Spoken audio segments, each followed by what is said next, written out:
আর hello বন্ধুরা, কেমন আছো তোমরা? আশা করি যে যেখান থেকে আমার ভিডিওটি দেখছো সকলে খুব খুব ভালো আছে, আর আমিও বেশ ভালো আছি। আর বন্ধুরা, আজ হলো মহাসপ্তমী। তোমাদের সকলকে জানাই মহাসপ্তমীর প্রীতি, শুভেচ্ছা ও ভালোবাসা। সকলে পুজোতে খুব আনন্দ করো, পুজো খুব ভালো করে কাটাও।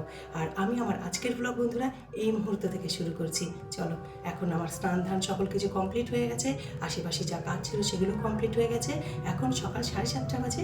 আমি পুজোটাকে সারবো, তারপর সকালের ব্রেকফাস্ট বানাবো। চটপট পুজো সেরে না, তারপর রান্নাবান্না করবো। রান্নাবান্না সেরে সকল কাজ সেরে যাবো পুজো প্যান্ডেলে, যেটা আমরা সবসময় যাই ওই 11টা, 11:30 বা 12টা ওই সময় না। আমরা দিনের বেলা একবার ঠাকুর মন্দিরে যাই, তো সেটা যাবো, তাই জন্য তাড়াতাড়ি করে কাজ সারছি। শিউলি ফুল এখন ভালো ফুটেছে আজকে।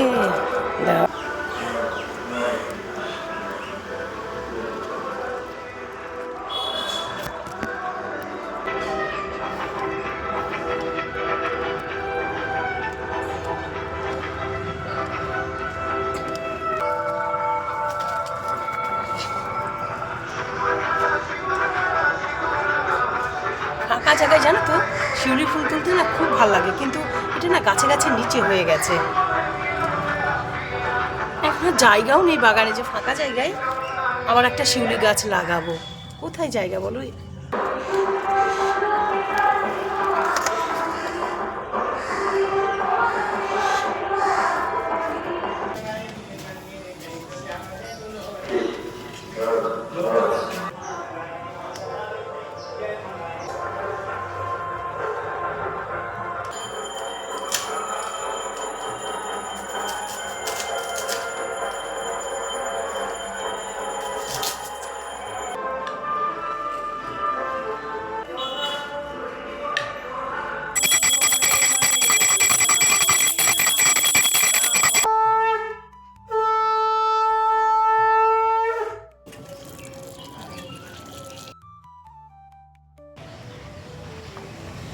পুজো করে চলে এসেছি, এবার ব্রেকফাস্ট বানাবো। আর আজ ব্রেকফাস্টে বানাবো স্যান্ডউইচ। ব্রেকফাস্ট বানিয়ে চট করে রান্না বসিয়ে দেবো।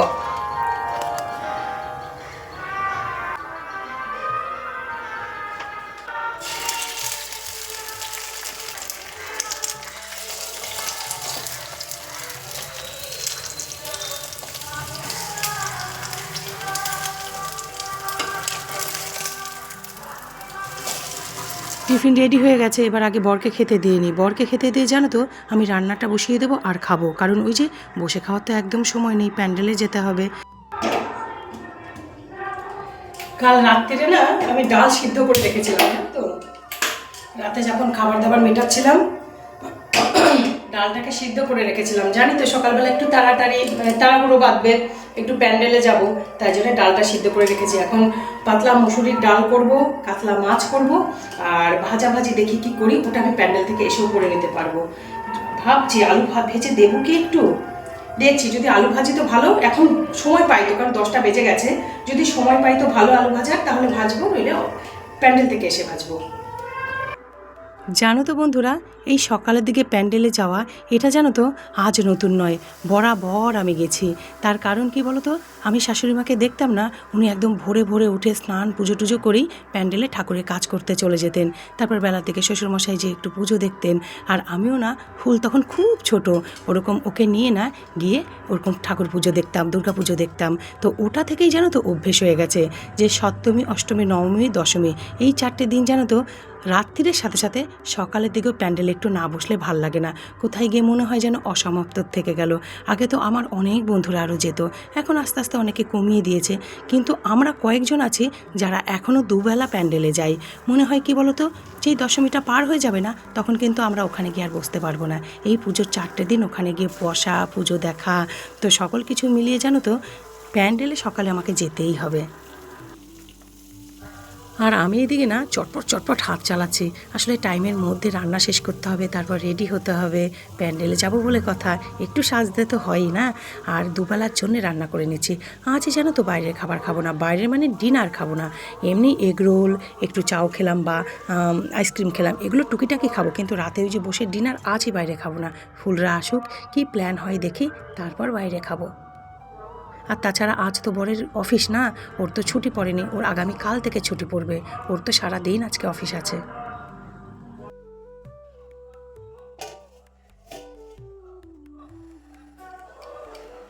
মাছ, ডাল, পেঁয়াজ ফোড়ন দিয়ে, টমেটো ফোড়ন দিয়ে করেছি, এখানে গরম ভাত, আর কিছু যা ভাজতে হবে না, পরে আমি সেটা ভেজে নেব।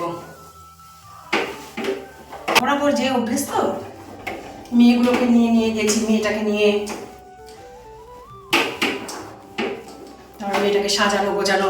একটা দিন না ভাগ্যিস এসেছিল জানো, একদিনের জন্য এসেছিল বলেই তো তোমার ওর সাথে একটু চিত্তরঞ্জন ঠাকুর দেখলাম, রামকৃষ্ণ মিশন গেলাম, সব মিলিয়ে ভাল লাগলো। মেয়েটা যদি না আসতো না, সত্যি কথা সেই নবমীতে আসবে বলছে, ভাল লাগতো না, পুজোটা না অসমাপ্ত লাগছিল। একটা দিন আসলে একদম প্রাণ ভরে ঘুরে নিয়েছি ওর সাথে, ঠিক আছে। ও একটু বন্ধুদের সাথেও ঘুরবে, এরপর আসবে প্রসেনজিতের সাথে ঘুরবে, বন্ধুদের সাথেও থাকবে, সব মিলেমিশে আনন্দ করবে। কিন্তু একটা দিন ওকে কাছে পেয়ে না বেশ ভালো লাগলো পুজোর মধ্যে। পুরো দেখো রান্নাঘর পরিষ্কার হয়ে গেছে, একদম গুছিয়ে পরিষ্কার করে নিয়েছি। এটা পরিষ্কার না থাকলে আমার একদম মাথা ঘুরতে থাকে, ভাল লাগে না। সকালে যখন বাগান থেকে ফুল পাড়লাম পুজোর জন্যে, তখন না অনেকটা এক্সট্রা ফুল পেরে রেখেছিলাম। আমার বাগানে যা আছে তাই দিয়ে আমার একটু ইচ্ছে আছে অরিজিনাল ফুল ঘরে রাখবে। এবার আমার বাগানে যেটা আছে সেটাই। জানো তো বন্ধুরা, আমাকে না একজন বলছে, চেনা জানা, সে হয়তো কখনো আমার ব্লগ দেখেছে, দেখে বলছে, তুই যেরকম সাধারণ সাধারণ জিনিস দেখাস না ব্লগে, এই দেখিয়ে কিন্তু ভাইরাল হওয়া যায় না, বা এই দেখিয়ে কেউ দাঁড়াতে পারে না। আচ্ছা বন্ধুরা বলো তো, প্রথম তো এটাই, সব কিছু কি পয়সা দাঁড়ানো দিয়েই মেন? নিজের খুশিতে কিছু করা যায় না? নাই দাঁড়ালাম, নাই কিছু হতে পারলাম, নিজের খুশিতে কিছু হয় না, করা যায় নাকি? প্রথম তো শুধু পয়সা নয়, খুশির জন্য কিছু করতে হয়। আর যদি চেষ্টা থাকে সঠিক চেষ্টা, আমি যদি চেষ্টা করতে থাকি ভালো থেকে আরও ভালো কাজ শিখতে পারি, বা আরও ভালো কাজ করার চেষ্টা করতে পারি, আরও ভালো এডিটিং করতে পারি, বা আমার মানে আমি যা তাই যদি প্রমাণ করতে পারি, তাহলে কে বলেছে দাঁড়াতে পারবো না? তবে জানো তো, আমার একটুও খারাপ লাগেনি শুনে, কারণ ওসব আমার লাগে না। আমার যেটা ভাল লাগে আমি সেটা করি। আমার বাগানের ফুল দিয়ে আমি জলের মধ্যে একটু রাখলাম, খুব ভাল লাগে জানো এই পুজো আচ্ছার দিনে। এবার সবসময় বলো বাজার থেকে ফুল আনা তো সম্ভব নয়, তো দেখো তো বাজার থেকে ফুল আনা সে তো ঠিক আছে, কিন্তু আমার বাগানে নিজের হাতে গাছে লাগানো সেই ফুল দিয়ে সাজানো, এটার একটা আলাদা ব্যাপার না বলো?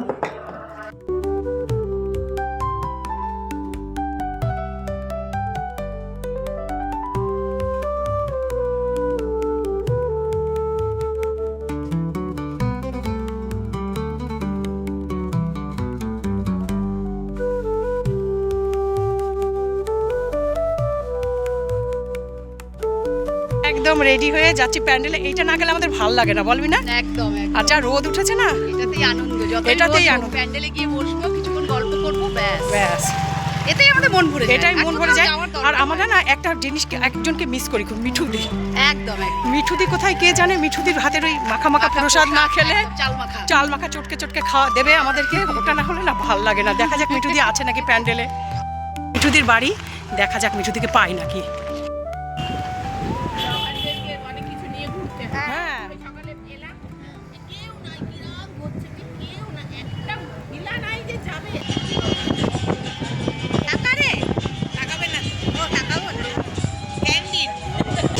এইখানে আমাদের চলছে আবারও ফটো সেশন, সপ্তমী স্পেশাল ফটো সেশন, সাথে এখন পোজে আছে, তাকাবে না। এবার মিনা চুল ঠিক করছে, ফটো তুলতে যাবে। রুম্পা লাইনে আছে, তারপর মানিদি সবারটা তুলে। এই আমারটাও কি এত ভালো আছে মানিদি? মিনার খুব শখ হয়েছে অসুরের সাথে একটা ছবি তুলবে, একদম।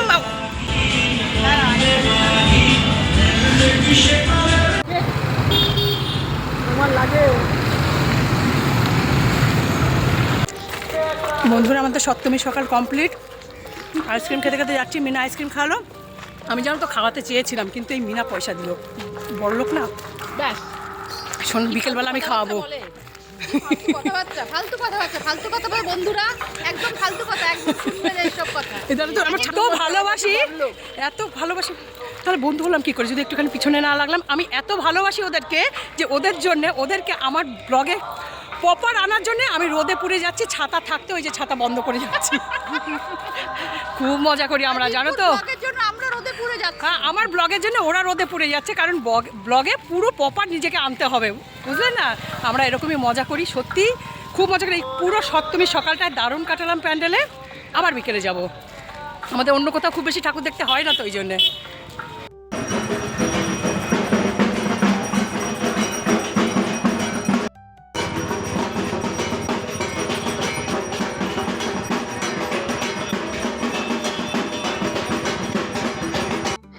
এখন রাত্রির 8টা বাজে, সেজেগুজে চলে এসেছি প্যান্ডেলে। আর এখানে না মিনা আমাকে ছবি তুলে দিচ্ছিল, খুব সুন্দর সুন্দর কয়েকখানা ছবি তুলে দিয়েছে।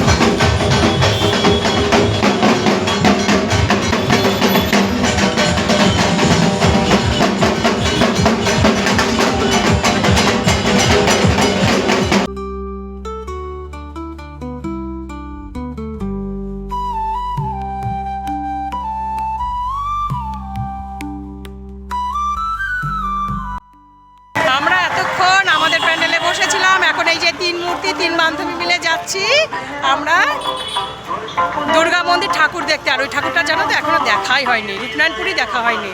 চিত্তরঞ্জন, মিনার সাথে গিয়ে আসানসোল সব দেখলাম, কিন্তু রূপনারায়ণপুর দেখা হয়নি।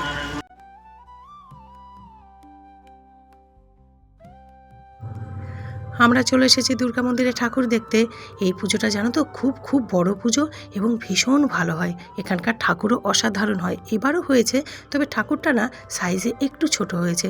জানি না কি কারণে, কোনো কারণে হয়তো হয়েছে, নইলে এখানকার ঠাকুরটা অসাধারণ হয়, ডাকের সাজ হয়। তবে এবার দেখলাম অনেকটাই ছোট সাইজ। যাকগে, ঠাকুর তো খুব সুন্দর হয়েছে, আর প্যান্ডেলটা দেখো বেশ ভালো করেছে। তারপর ঠাকুর দেখেই আমরা 3 জন চলে এসেছি কিছু খেতে। আর জায়গাটা দেখে বন্ধুরা বুঝতেই পারছো যে কোথায় এসেছি। হ্যাঁ, ডাবর মোড়ে, যেখানে আমরা মাঝে মাঝে খেতে আসি। ব্লকে দে বল আমি আইসক্রিম খাইছি সপ্তমীতে, রিঙ্কু আইসক্রিম খাওয়ালো, কিন্তু রুম্পা দই বড়া খাইছে, ওটা কিন্তু ও ভিডিও তোলেনি, তাই আমি বলে দিলাম রুম্পা দই বড়া খাইছে। তারপর ওখানে না রুম্পা আমাদেরকে দই বড়া খাইয়েছে, আমিও আইসক্রিম খাওয়ালাম, কারণ আমি সকালেই বলে রেখেছিলাম যে বিকেলে তোদেরকে আইসক্রিম খাওয়াবো। তারপর আরেকটু টুকটুক করে এগিয়ে এসে না আমরা চলে এসেছি স্টেশন রোডে নান্দনিকের পুজোটা দেখতে। আর এখানে এসে দেখি রঞ্জনাদির প্রোগ্রাম হচ্ছে, তো আমরা না বসে রঞ্জনাদির খানিকটা প্রোগ্রাম দেখলামও, 3-4টে গান শুনেছি। তারপর তো আমরা এখন বাড়ি ফিরছি। আর ফেরার পথে না এই দেখো, তোমরা এই দোকানটা দেখে তো বুঝতেই পারছো, এই ভাইটার কাছ থেকে চিকেন এগরোল নিয়ে পরের জন্যে তারপর বাড়ি ফিরলাম। আর এনাকে দেখো ভরপেট খেয়ে একদম এলিয়ে শুয়ে পড়েছে, বর তো খেতে দিয়ে দিয়েছে। আর এখন রাত্রি 10:30 বাজে বন্ধুরা, এইমাত্র ঘরে এলাম মানে সপ্তমী 2025-এর মতো শেষ, অষ্টমী শুরু, মানে ঘরে চলে এলাম মানে সপ্তমী শেষ, অষ্টমী শুরু। খুব ভালো কাটলো পুরো সন্ধ্যাটা, বন্ধুদের সাথে খুব খুব মজা করেছি, অনেক কিছু খাওয়া দাওয়া করেছি। তার সাথে সাথে বন্ধুরা আজকের ব্লগ আমি এখানেই শেষ করছি। আবার আগামীতে দেখাবে নতুন আরেকটি ব্লগের সাথে। তোমরা ভালো থেকো, সুস্থ থেকো, আমার সাথে থেকো, পাশে থেকো। Bye, tata.